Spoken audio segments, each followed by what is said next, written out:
Assalamualaikum warahmatullahi wabarakatuh. Alhamdulillah hari ini kita masih diberi kesehatan sehingga kita bisa mengikuti pembelajaran pada minggu ini. Selalu jaga kesehatan dan jaga jarak di tengah pandemi virus corona ini. Nah, hari ini kita akan memulai bab baru, yakni bab 3 yang berjudul Semua Bersih Hidup Jadi Nyaman. Namun, sebelum belajar, jangan lupa berdoa masing-masing di rumah ya. Nah, langsung saja kita mulai materi bab 3 pada hari ini.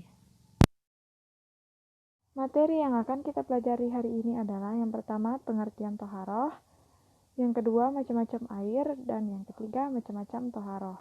Nah, toharoh ini dibagi lagi menjadi dua. Yang pertama toharoh dari najis dan toharoh dari hadas.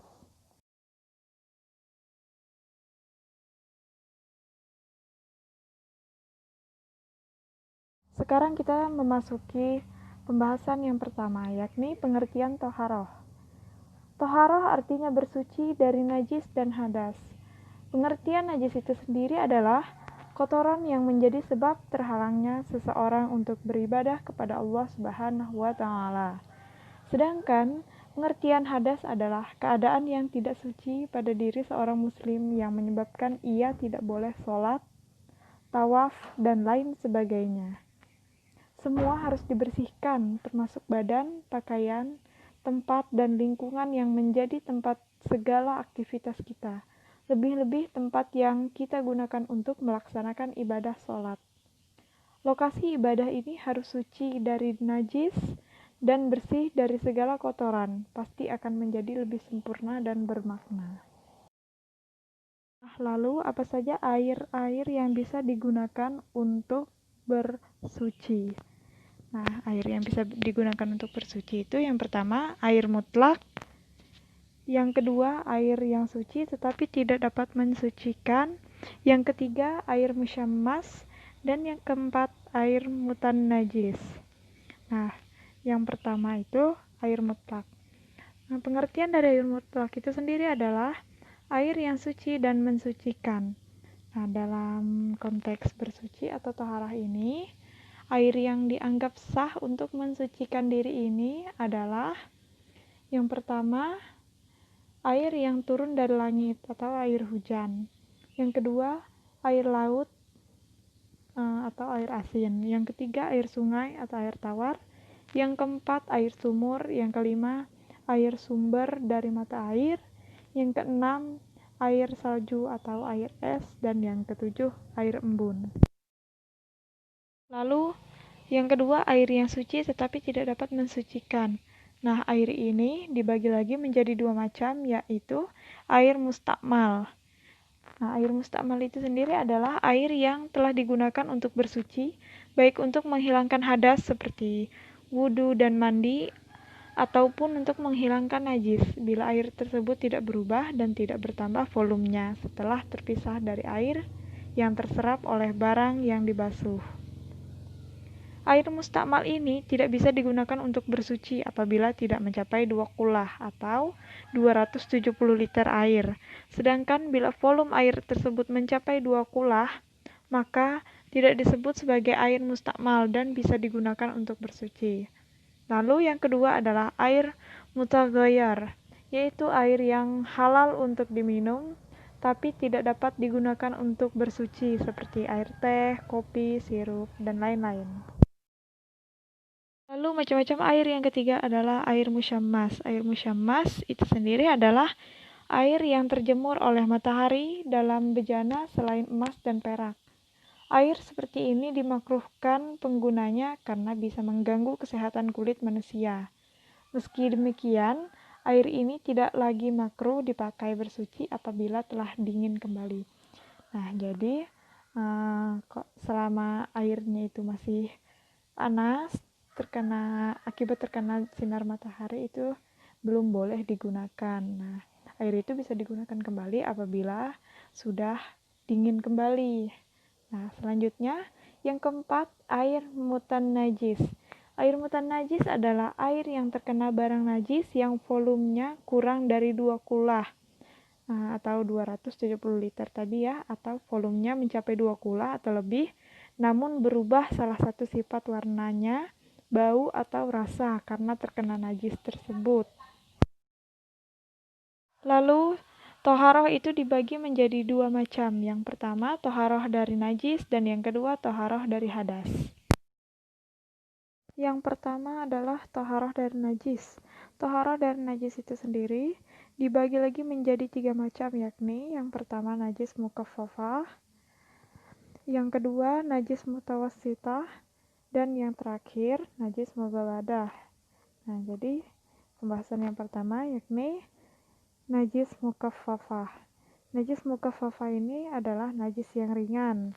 Nah, contohnya seperti air seni bayi laki-laki yang belum berumur 2 tahun dan belum makan apapun kecuali air susu ibunya. Nah, lalu cara mensucikannya sangat mudah. Cukup dengan memercikkan atau mengusapkan air yang suci pada permukaan yang terkena najis. Lalu yang kedua adalah najis mutawassitah atau najis sedang. Nah, contoh dari najis mutawassitah ini seperti darah, nanah, air seni, tinja, bangkai binatang, dan lain sebagainya. Nah, najis jenis ini ada dua macam, yaitu najis hukmiyah dan najis ainiyah. Najis hukmiyah diyakini adanya tetapi tidak nyata wujudnya atau zatnya, bau, dan rasanya. Nah, lalu cara mensucikannya adalah cukup dengan mengalirkan air pada benda yang terkena najis. Sedangkan ainiyah adalah najis yang tampak wujudnya atau zatnya dan bisa diketahui melalui bau maupun rasanya. Lalu cara mensucikannya adalah dengan menghilangkan zat, rasa, warna, dan baunya dengan menggunakan air yang suci. Lalu yang ketiga adalah najis mughaladah atau najis berat.